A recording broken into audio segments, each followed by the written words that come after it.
Finally, after 3 weeks, this is episode 22 of Josa's Kitchen!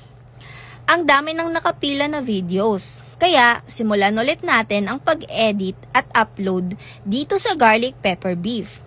Bukod sa kaldereta at nilagang baka, dapat nag-e-explore din tayo ng ibang beef recipes. At ngayon, ito ay inspired ng garlic pepper beef ng Jollibee. Sa pagmamarinate, mas bet ko talaga na overnight para nanunuot ang lasa.